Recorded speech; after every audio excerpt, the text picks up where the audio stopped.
I am a coordinator for a church work group, or you can call me a church worker. Taking care of guests and family members of the deceased is an important part of my job. I received a call from an old friend named Pablo one day, a very spiritual man who I spent a lot of time with when I was younger. He asked me for help in buying a plot of land for his sick father. During the meeting, Pablo showed me pictures of his father that were extremely sharp. Nevertheless, after a long period of suffering, his life collapsed into chaos. Pablo organized his father's funeral service at the cemetery where I worked. It was a very stormy day, but Pablo said that the storm was a sign of happiness. After the funeral, I waved goodbye to Pablo and walked a few laps around the site. This was part of my job to keep an eye on things. I had quite a lot of paperwork to take care of that day, and on top of that I had to close the cemetery for the evening. So a little later I went back to my desk and took care of paperwork. As soon as it got dark, I drove around the site again to make sure all the visitors had left, and then I drove to the cemetery to close it. The weather was mild for March, and the days were still on the short side. So by closing time on a normal day, it would already be getting darker. But on this stormy day, it felt like it was already night. I was driving back to my office when I thought I saw someone hurrying down one of the alleys with gravestones, before he turned around behind a hedge and disappeared from sight. I honked to let the man know that the place was closed. Then I took my umbrella and ran out in the rain in the direction I had seen the person. I searched and looked around the gravestones, but I saw no one. After 15 minutes of searching, I had to give up. I drove back to the office and looked through the surveillance footage. I presumed I saw a figure moving by one of the gravestones, but I couldn't tell what it was because of the storm. I kept working and finished some of my paperwork, while keeping an eye on the surveillance camera. Suddenly I heard a creaking noise. It sounded like the front door was opening. Then I heard the door slam shut. I jumped up from my chair and shouted, "Who's there?" My immediate reaction was that it was the same person I'd seen before. I went out in the lobby, but no one was there. I looked around and asked, "Who's there?" I started looking out all the windows, and then I opened the front door. Suddenly I saw someone on the other side looking back at me with a blank expression. I stood and yelled back, "Who are you?" The figure, however, did not respond or back down.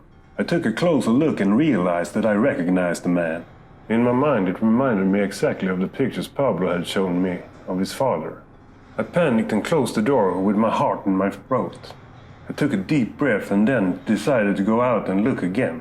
I was soaking wet and it was almost pitch black outside. There was no sign of the man. I closed and locked up, then drove home. When I got home, my wife asked me why I was so quiet. I just said that it had been a long day at work, but to this day I still think about what I had seen. Maybe I had overworked myself and my mind was playing tricks on me. But the images in my mind still remain of the blank look on Pablo's father's face that stormy night in March.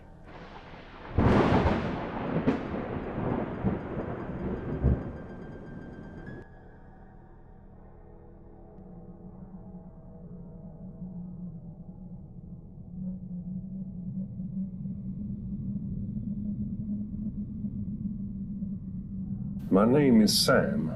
It was March and it was cold and windy. I live in a small town with run-down buildings from the early 18th century. My friend and I were bored one night and decided to go out and have some fun around 3 a.m. I understand that going out at 3 a.m. in a poor town is not a good idea, but we were restless and wanted to have some fun.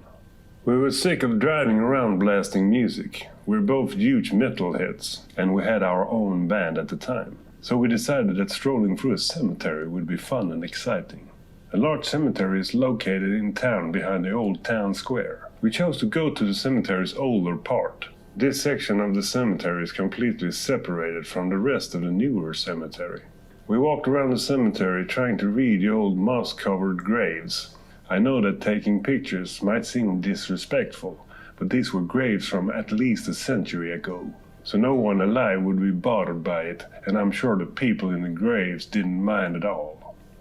After about 2 hours of checking it out, we sat down in the middle of the old cemetery next to a massive pecan tree. That's when we heard this strange laugh, like it was really close to us at first. I assumed it was a toy left on a child's grave or something like that. I'm not easily scared, so I presumed it was motion activated or something. We both kind of laughed and pointed out how creepy it was, and just kept talking and having a good time. But after a while, I had a feeling that something or someone was keeping an eye on us. I just assumed that it was letting the whole thing go to my head. However, my friend claimed to have seen someone in the shadows of a small wooded area nearby. We were both creeped out by this point and decided to leave. Suddenly, the same strange laugh played again, when we heard leaves crunching beneath someone's feet. We became terrified and ran down the hill leading to the old section of the cemetery where my car was parked. It sounded like that laughing noise was following us. At that point, we both sort of just went into full fight or flight mode, and we went as fast as we could without thinking. As we approached my car, the noises behind us stopped. Without looking, I started my car and drove onto the highway. Luckily, no one hit us. We drove to the only gas station open at this hour to inspect the back of my car. We had both expressed our concern that someone had tampered with it. When we got around to checking, we discovered the back door was open. I'm pretty sure that we both never opened it. I checked the back seats to make sure nothing was missing. Then we jumped back in the car and drove away. I'm still puzzled by what happened that night. I'm not sure whether we both overreacted or not. All I know is that whenever I share this tale, I still get that strange feeling that there's something following me.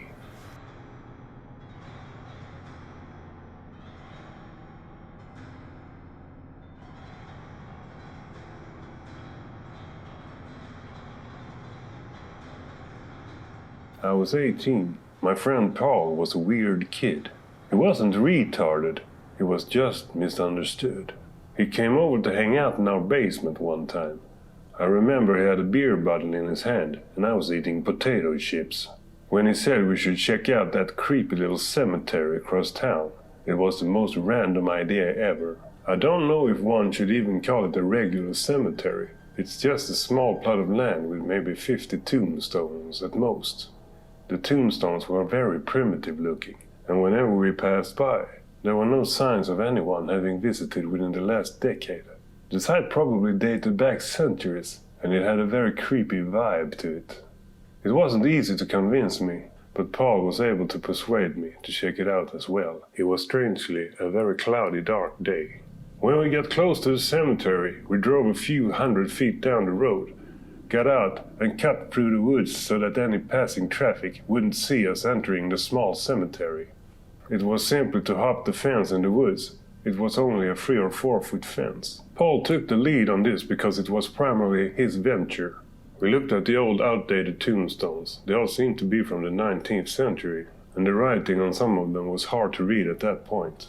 I understand that it's absurd and hokey, but I couldn't avoid feeling like I was constantly being watched. I started looking around in the surrounding woods. I told Paul how creepy this was. He replied, still with the feeling of being watched. I noticed an abandoned building near the cemetery. I started to notice someone standing at the window, but they either ducked or walked away from it. I told Paul we were being watched by someone in that building, and he turned to look at it. I said we should just leave before we get into trouble. But Paul found a way in. He called me over, but I stayed put, and I heard some kind of loud crack, so I looked in that direction. And there was this old woman, probably around 60. I believe she was wearing a black raincoat and she had gray hair, but that's all I really got of her. She screamed and opened her mouth. She yelled, "Get out!" She screamed so loudly that I thought I saw birds fly away from being frightened. And then I felt lightheaded and everything went dark. The next thing I remember is waking up in the middle of the woods, being dragged. I freaked out because I thought I was being kidnapped. But when I turned around and got up, it was just Paul. Paul was freaked out about something, and he told me that we had to leave right away. We ran through the woods. I heard something close behind me, and when I turned, I realized we were being followed by someone, so I ran even faster.